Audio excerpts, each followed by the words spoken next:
De entre todos los taquillazos de este verano, solo uno ha sido capaz de reflejar la sentimentalidad de nuestra era. Una peli que consiguió que miles de personas fueran a las salas disfrazadas de su personaje favorito. Una peli que ha hecho rabiar a miles de hombres por su mensaje supuestamente feminista, pero que otros han criticado por recaer demasiado en la nostalgia. Una peli que toma un personaje icónico de la cultura popular que ha sido parodiado innumerables veces, incluso en una canción del grupo de Europop danés Aqua, que fue un himno en los 90, y lo lleva a la pantalla una vez más. Estoy hablando, por supuesto, de Indiana Jones y el Dial del Destino.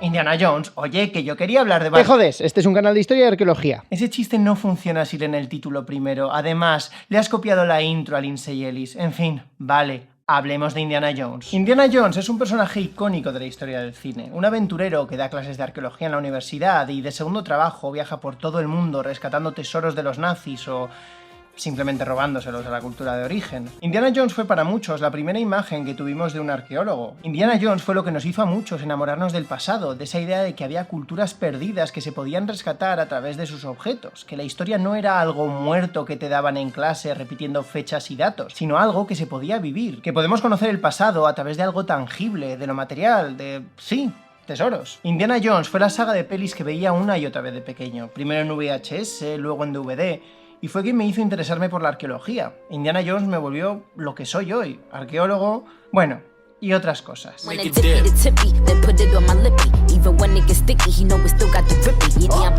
Madre mía, Harrison Ford. Y aún así, Indiana Jones no es muy buen arqueólogo. Vaya, es más saqueador de tumbas que arqueólogo. Por eso, aunque a los arqueólogos nos encanta Indiana Jones y nos volvamos muy entusiastas cuando sale una película nueva, si decimos que somos arqueólogos y la otra persona responde ¡como Indiana Jones!, probablemente te enfrentes a 10 minutos de esto. Indiana Jones no es más que un robatumbas, no sigue ningún tipo de metodología, no sabe lo que es un estatua, ni sería capaz de hacer una matriz de jardín que le pagase, no pide permiso, y solo busca tesoros para categorías personales, no es espacio para la arqueología, y no sabía por qué lado coger un paletín. Pero Indiana Jones ha tenido una vida larga. La primera película, En busca del arca perdida, se estrenó en 1981 y sitúa al arqueólogo en 1936, mientras que la última, El Dial del Destino, estrenada este mismo año, tiene lugar en 1969. Estos son 40 años de películas y más de 30 años de historia de la arqueología que muestran no solo cómo ha cambiado la forma que tenemos de ver el cine de aventuras, también cómo la arqueología cambió de forma brutal en apenas 30 años y cómo pasó de expediciones en busca de tesoros a ser una ciencia. ¿Quién me mandaba vestirme de Indiana Jones con chupa de cuero incluida en plena ola de calor? Dr. Henry Walton Jones Jr., Indiana para los amigos, es para todos distinguible por su fedora, su látigo y su chupa de cuero. Ninguno de estos herramientas que utilizaría un arqueólogo. No a menos que me paguen, claro, patreon.com/putomiquel. Necesito un salón más grande para esto. Para diseñar al personaje, George Lucas y Steven Spielberg se basaron en los seriales de aventuras de los años 30 y el cine de aventuras de los años 40 y 50. Sagas y películas como El Zorro, Los peligros de Pauline, El tesoro de Sierra Madre y, sobre todo, El secreto de los Incas con Charlton Heston, de donde sacaron no solo la premisa y elementos como el rayo de luz que revela la localización del tesoro, es que el propio look de Indiana Jones es un calco del look del protagonista. En definitiva, Indiana Jones no era un personaje del todo original, era un personaje hecho para apelar a la nostalgia, concretamente a la nostalgia de Lucas y Spielberg por las pelis que les impactaron de niños. Pero todos estos aventureros del cine estaban inspirados por algunos arqueólogos de la vida real. Arqueólogos que eran exploradores y aventureros y no hacían las cosas aburridas que hacemos los arqueólogos hoy, como pedir permisos, medir las catas o catalogar cerámicas. Indiana no usa uno de estos. ¿Qué es esto?, preguntáis. Bueno, esto es un conformador o peine que básicamente sirve para tomar el perfil de cualquier cosa, aunque concretamente en arqueología lo utilizamos para medir el perfil de las cerámicas y poder dibujarlas. Básicamente, imaginad que esto es una cerámica y no un vaso de cristal. Bueno, haces así y ya sabes que esta es la forma que tienes que dibujar. Fácil. Estos aventureros fueron inspirados por arqueólogos reales como Roy Chapman Andrews, que dirigió varias expediciones por las estepas de Mongolia en búsqueda de restos de los primeros humanos, Percy Fawcett, que desapareció buscando una ciudad perdida en el Amazonas, o Hiram Bingham, un profesor de historia de Latinoamérica en Yale que publicó libros sobre Machu Picchu y que con ayuda de los locales redescubrió ciudades incas como Vitcos y Vilcabamba. Está interesante esto de que digan redescubrir ciudades perdidas porque has convencido a los locales de que te enseñen dónde están las cosas. Aunque sin duda el arqueólogo arqueólogo real que más se parecería a Indiana Jones sería Langdon Warner, graduado en Historia del Arte de Asia por la Universidad de Harvard. Warner daba clase en la universidad y aparte de esto, el museo de la universidad le contrataba para ir de expedición a China, donde su deber era conseguir artefactos para llenar la colección del museo. Por ejemplo, en 1924 fue a las cuevas de Mogao, donde decidió llevarse hasta 26 frescos. ¿Cómo se los llevaba, preguntáis?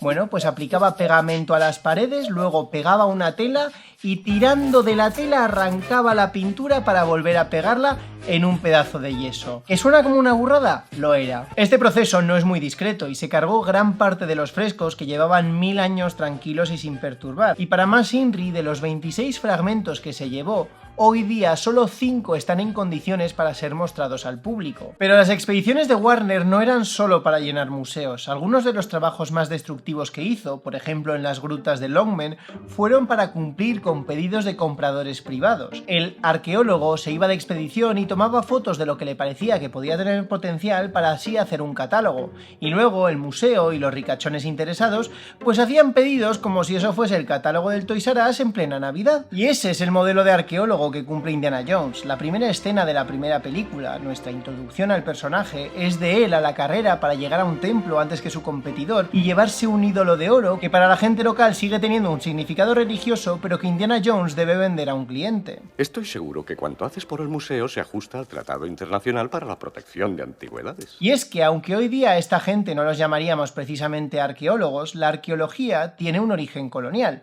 Los primeros arqueólogos eran exploradores, intelectuales y gente de clase media de Europa y América que se iban a tierras lejanas, a Sudamérica, a Asia, a África, para conocer el terreno buscando ruinas o antiguas ciudades. Y esta primera arqueología facilitó la expansión de las industrias y los imperios occidentales. Muchos de estos arqueólogos no tenían esa intención, claro, lo que les movía era el afán de aventura y la curiosidad. Si eso, llevarse un par de antigüedades para el museo y sacarse unos dineritos extra. La academia paga muy mal, no sé si en 1920 también era así, pero otros arqueólogos colaboraron abiertamente funcionando como espías y agentes de campo. Un arqueólogo sabía moverse por el terreno, tenía contactos entre los locales, muchos hablaban el idioma, conocían a militares o gente importante de la zona, y eso era muy útil en situaciones de guerra.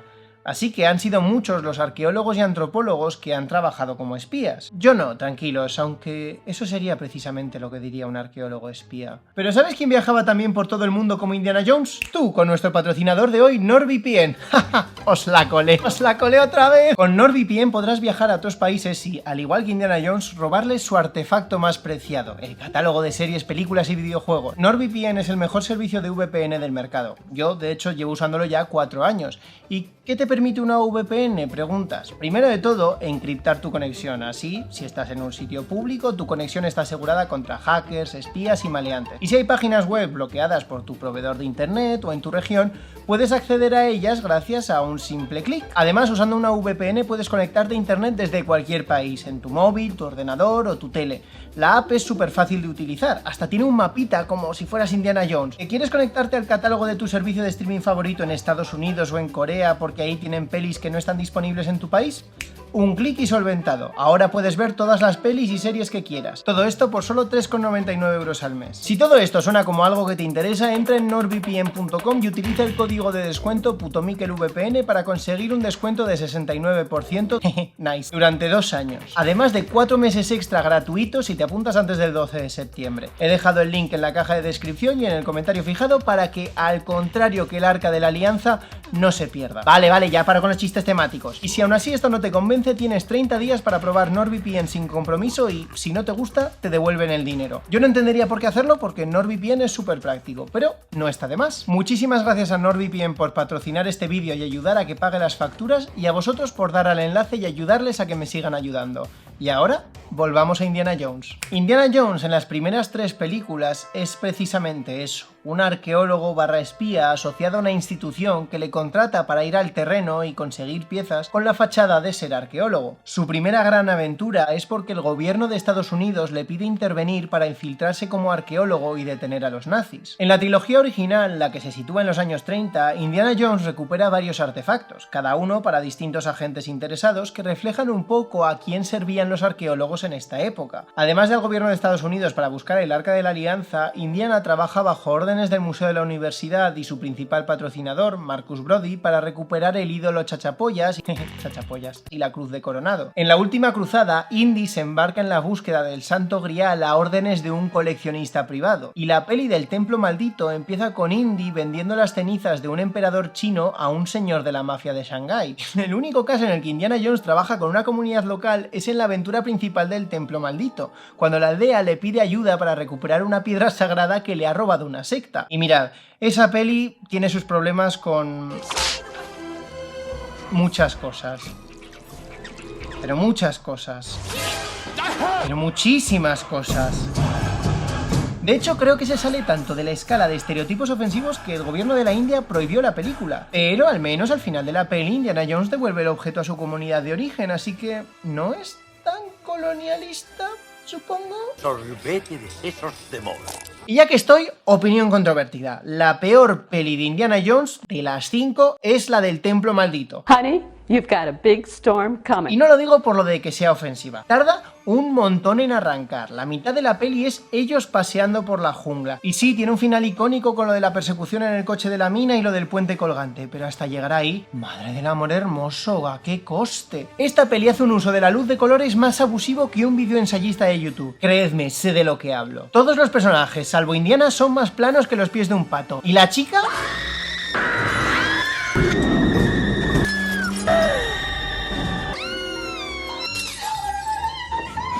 Solo diré que esta peli se entiende mucho mejor cuando te enteras de que George Lucas la escribió en medio de un divorcio. Lo único bueno que tiene esta peli es que empieza con un número de claquet. ¿Qué pasa? ¿Yo también puedo ser un estereotipo? Pero el Templo Maldito es interesante porque se sitúa en 1935, vamos, que en realidad es una precuela. Y la película termina con Indiana diciendo algo que es totalmente contrario a lo que será su frase estrella. Podrías habértela quedado.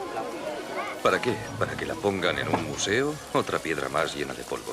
Y esta idea es bastante moderna para Indiana Jones, o bueno, para cualquier arqueólogo de los años 30. Esa idea de que no hay que llevar todo a un museo y que sobre todo si un artefacto sigue teniendo un uso en su comunidad de origen, debe permanecer en su comunidad de origen. Pero no os preocupéis, que se le pasa rápido. Debería estar en un museo. En un museo cerca de su lugar de origen, ¿verdad?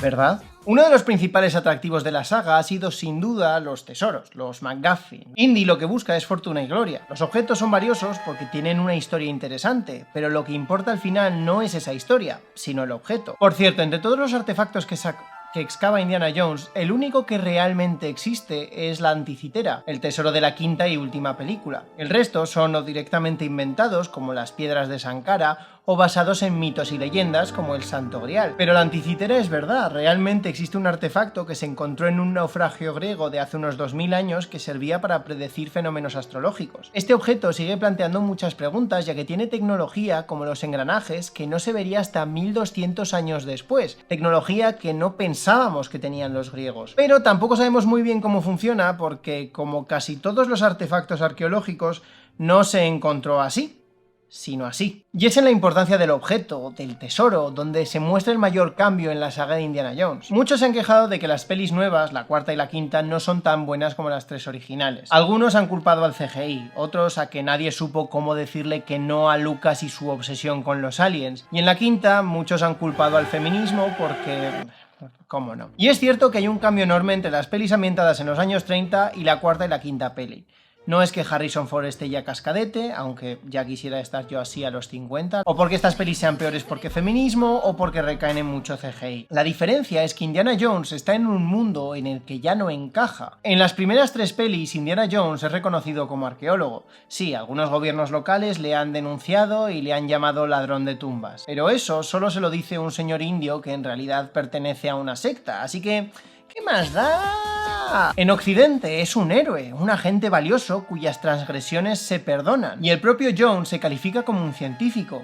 Pero para la cuarta película, las acusaciones de ladrón de tumbas vienen desde dentro. Marion le describe como un ladrón de tumbas, y en la quinta película su ahijada Elena Shaw le dice: no necesito lecciones morales de un ladrón de tumbas. ¿Qué ha cambiado entre medias? ¿Por qué ahora incluso los buenos llaman a Indiana Jones un saqueador de tumbas? ¿No será que el cine se ha vuelto woke otra vez, Pues no, es porque este cambio se dio en el mundo real. En la Segunda Guerra Mundial, los nazis, entre otras cosas, se llevaron miles de obras de arte y artefactos de los países de Europa que invadieron para sus museos y sus colecciones privadas. Cuadros, esculturas, libros, cerámica, reliquias, cientos de miles de objetos saqueados por los nazis y guardados en minas y castillos. A medida que los aliados avanzaban, se fue haciendo evidente lo mucho que habían robado los nazis y el esfuerzo que supondría catalogar lo robado para devolverlo a sus propietarios o a los museos y países de origen. Y aunque antes de la guerra algunos países como Egipto ya habían empezado a crear leyes para que su patrimonio arqueológico no saliese del país, Spoiler, no funcionó. el impacto del saqueo nazi llevó a que, cuando terminó la guerra, la recién creada Organización de las Naciones Unidas tuviese una institución dedicada exclusivamente a la cooperación en asuntos culturales y artísticos. Al principio de la película de Indiana Jones y el Dial del Destino aparece el saqueo nazi en Europa e Indiana Jones intentando recuperar artefactos. Pero este es el momento que lo cambiará todo. Tras la Segunda Guerra Mundial, Indy, al igual que otros exploradores, ya no tendrá el apoyo de instituciones para sus nuevas aventuras. Lo que antes era normal o incluso alabado, ahora se juzga. Pero Indiana Jones al principio se resiste. Esa no es la arqueología que él ha aprendido.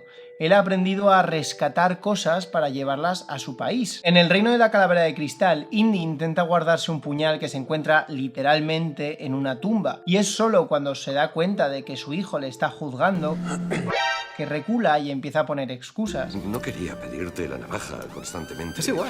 Pensaba devolverla. De hecho es gracioso porque hasta John Williams juega con esto de que la arqueología mató de Indiana Jones, y en esta escena empieza a sonar el tema épico de Indiana Jones, el Raiders March, literalmente la marcha de los saqueadores, y en cuanto va a llegar la parte épica suena esto. Que no soy Jaime Tozano y no me sé los nombres técnicos, pero a mí me suena como el equivalente musical de la trompetilla que le ponen a Tom cuando le pone una trampa a Jerry y le explota en la cara. Es en esta peli en la que empiezan a describir sus antiguas aventuras como saquear tumbas. Se dispara a los ladrones de tumbas. Sí, el tráfico de antigüedades seguirá existiendo, pero ahora en el mercado negro. Los países de Occidente ya no pueden aceptar el comercio de antigüedades como válido, al menos en público. Para 1969, en Indiana Jones y el Dial del Destino, Indy ya reniega totalmente de esa identidad de saqueador de tumbas, y cuando se entera de que su ahijada, Elena, se dedica básicamente a lo que hacía él antes, traficar con antigüedades, es ahora Indy quien juzga, quien le intenta echar la bronca y le dice que su padre se avergonzaría de ella, aunque él estuviese haciendo lo mismo hacía 30 años. Porque en los 34 años entre 1935 y 1969, entre el Arca Perdida y el Dial del Destino, la arqueología se ha vuelto una ciencia. Aunque siendo sinceros, no es como que en los años 20 y 30 la arqueología no tuviera una metodología. Metodología había, solo que supongo que Indiana Jones no la aprendió en clase. Y hablando de esto, para muchos Indiana Jones fue la primera referencia a que más allá de la historia existía una ciencia llamada arqueología que se dedicaba a entender las sociedades del pasado a través de las evidencias materiales, que no se cree lo escrito y los mitos a pies juntillas, sino que busca restos materiales para contrastar las fuentes. Pero más allá de eso, ¿qué nos enseña Indiana Jones de arqueología? A ver, todas las pelis de Indiana Jones, salvo la segunda, siguen el mismo modelo. Empiezan en una mini aventura con una persecución en la que Indiana Jones intenta recuperar un artefacto. Después de esa secuencia volvemos a ver al Dr. Jones en su vida normal como profesor de arqueología. Él suelta algunas referencias vagas a yacimientos o arqueólogos, alguien interrumpe su clase y empieza la aventura principal. Pobrecito, nunca le dejan terminar una clase. Y a ver, voy a empezar un muy rápido sobreanálisis de todas las referencias arqueológicas que aparecen en las pelis de Indiana Jones. ¿Preparados? Aunque antes de empezar, ¿de qué coño das clase, Indy? O sea, mirad este fotograma. Aquí tiene apuntadas las culturas y dinastías del norte de China desde el Neolítico hasta la Edad del Hierro, símbolos cuneiformes de Mesopotamia y lo que parecen ollas neolíticas europeas. ¿De qué va esta clase? En busca del Arca Perdida, Indiana Jones menciona un yacimiento neolítico, Turkdin Barrow, donde se excavaron 3 tumbas. Este es un yacimiento que existe de verdad, pero que no se conocía en 1936, cuando se sitúa la película. De hecho, estos túmulos no fueron excavados hasta 1979, 2 años antes del estreno de la película, así que a lo mejor fue el único yacimiento que se le ocurrió al guionista después de leerlo en el periódico de esa mañana. Y también en esta clase el profesor Jones habla de cómo el mayor peligro para la arqueología son los saqueadores de tumbas, aproximadamente 10 segundos después de aterrizar de su última aventura en Perú intentando saquear un templo. Es igual, como no era en Europa ni en Estados Unidos, tú no te preocupes, Indy. No confundáis eso con robar. En todas las películas, Indiana Jones menciona a algún arqueólogo como lectura para sus alumnos. ¿Y qué arqueólogo recomienda recomienda muestra también cómo ha cambiado la arqueología en esos 30 años. En Busca del Arca Perdida pide a sus alumnos que lean a un tal Michelson. Este no parece ser un arqueólogo real. Podría ser una referencia a Truman Michelson, pero él era sobre todo lingüista de tribus nativoamericanas y esta clase va de... el neolítico europeo, creo... Mira, no sé. En la última cruzada dice a sus alumnos que se preparen la clase de egiptología que empezará con las excavaciones de 1885 de Flinders Petrie en Naucratis. Naucratis es un yacimiento que fue excavado entre 1884 y 1885 por Flinders Petrie, un egiptólogo británico, que a diferencia de todo el resto de aventureros y exploradores que he mencionado hasta ahora, sí era arqueólogo. Petrie fue de hecho uno de los pioneros en desarrollar métodos para datar estratos, que básicamente cuando excavas te encuentras distintos paquetes de tierras que son tierras con la misma textura, consistencia, color, etc. Cada uno de estos paquetes de tierra se llama un estrato, y si registras cómo se ordenan estos estratos y qué se encuentra en cada uno, puedes datar cómo se ha formado el yacimiento, sus fases, etc. Si en este paquete de tierra me encuentro solo cerámica íbera y encima me encuentro un paquete de tierra con solo cerámica romana, puedo entender que esto es más tardío que esto y que todo lo que me encuentre en este paquete va a estar datado aproximadamente de época romana. Para los años 50, en el Reino de la Calavera de Cristal, Indy tiene por fin otros referentes arqueológicos. En plena persecución tiene una pequeña discusión con un alumno al que le dice: Lee a Gordon Childe sobre el difusionismo. Y esta creo que es la mayor referencia arqueológica en todas las pelis, el momento en el que Indiana Jones se pone a hablar de arqueología no como la búsqueda de tesoros, sino como una ciencia para entender comportamientos humanos, concretamente los cambios culturales. El alumno dice que no entiende el modelo de cultura normativa de Hargrove. El tal Hargrove es un nombre inventado, pero el modelo de cultura normativa sí existe. Este modelo, muy popular en los años 30 y 40 y aún vivito en los 50, era la base de lo que se llama la arqueología histórico-cultural. La arqueología histórico-cultural entendía cada cultura como un set de normas compartidas evidentes en su cultura material. Los objetos que utiliza, cómo se entierran, etc. Todos los miembros de la sociedad compartirían una serie de comportamientos y normas que han aprendido desde pequeñitos y que se manifiestan en las cosas que utilizan del día a día. Esto, aparte de caer en el error de ver las culturas como totalmente homogéneas, tenía otro problema, y es que tendía a equiparar lo que llamamos culturas arqueológicas, es decir, conjuntos de artefactos que encontramos los arqueólogos y que aparecen normalmente asociados, con culturas y sociedades humanas. Para que nos entendamos, pongamos que un arqueólogo nos excava dentro de 1000 años y encuentra latas de Coca-Cola por toda Europa.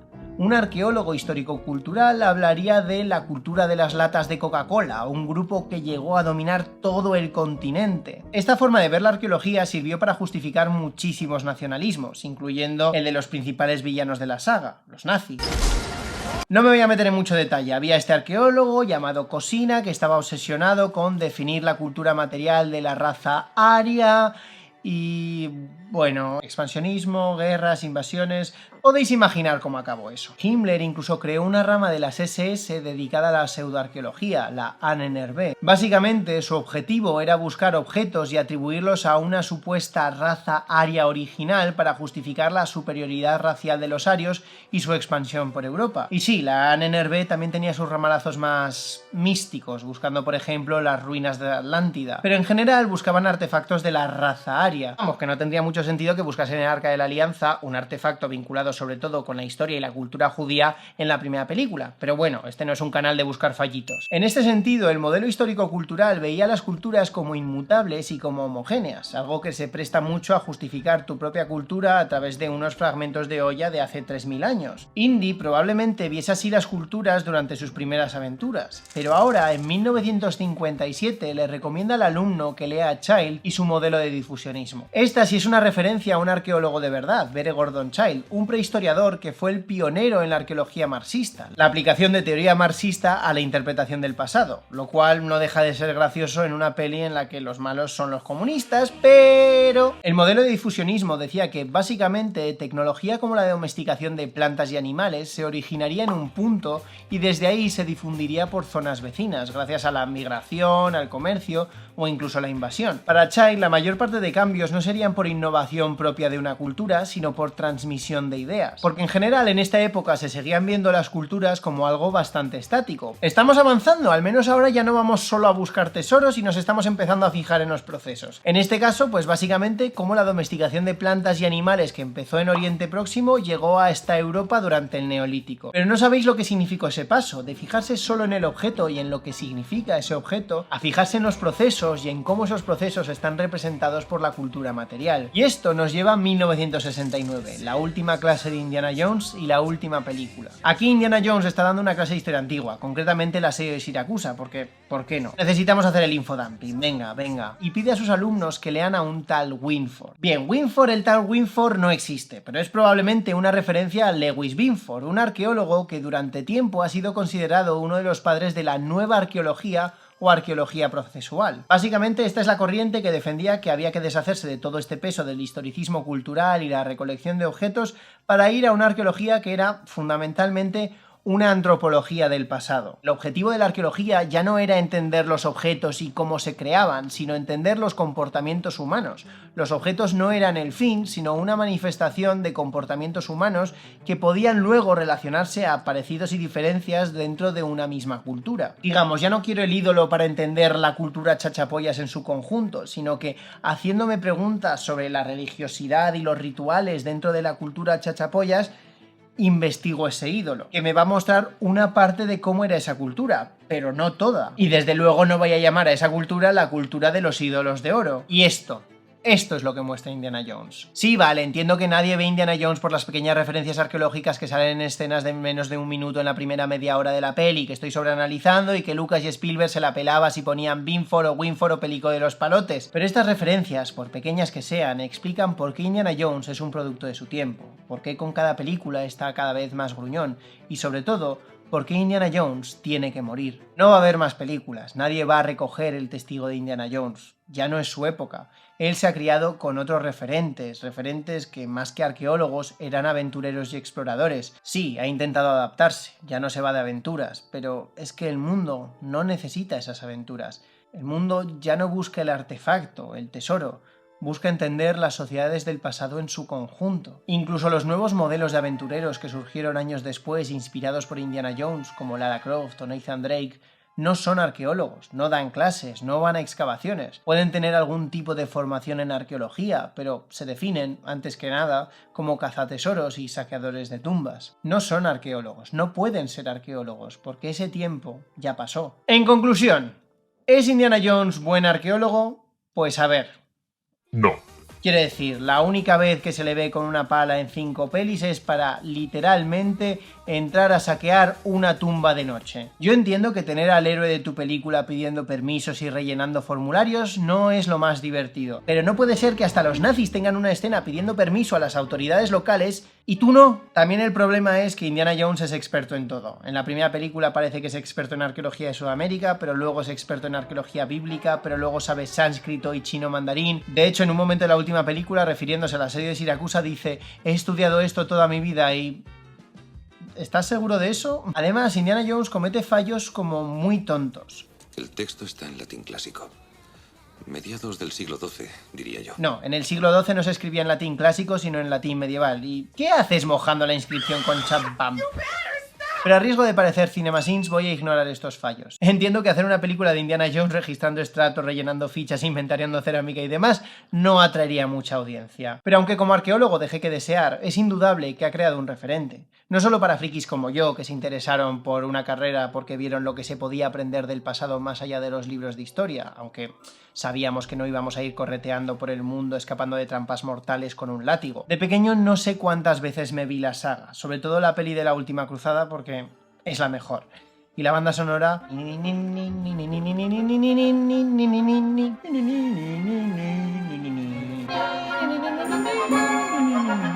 Uno de mis primeros discos fue la banda sonora de la trilogía. Hay diálogos que tengo memorizados. Y no soy el único que conoció la arqueología a través de Indiana Jones y hoy en día es arqueólogo. Sí, puede que pusiese los ojos en blanco cuando dije que iba a estudiar arqueología y mi padre decidió que me regalaría un fedora. Pero cuando se estrenó la quinta película, pues por supuesto que fui a verla con el sombrero puesto.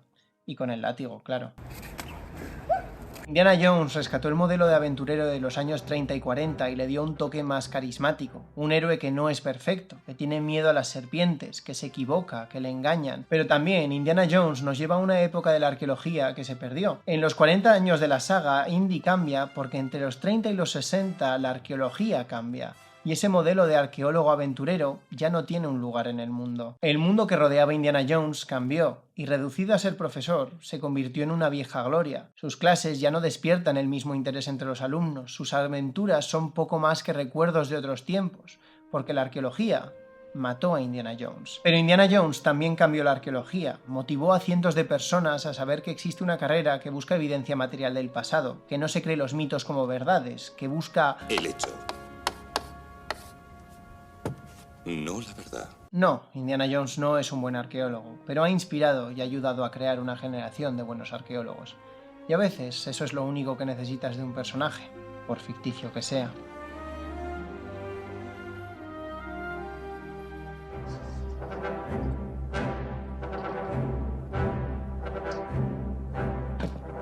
Voy a intentar dar un latigazo y no cargarme ninguno de los focos. He elegido mal de que disfrazarme en medio de una ola de calor. Yo lo siento, ya he hecho el paripé un rato. ¿Cómo podía llevar una chupa de cuero en medio de la jungla? Va, venga, no, me la dejo puesta. Que yo me debo a mi público, que para algo me paga.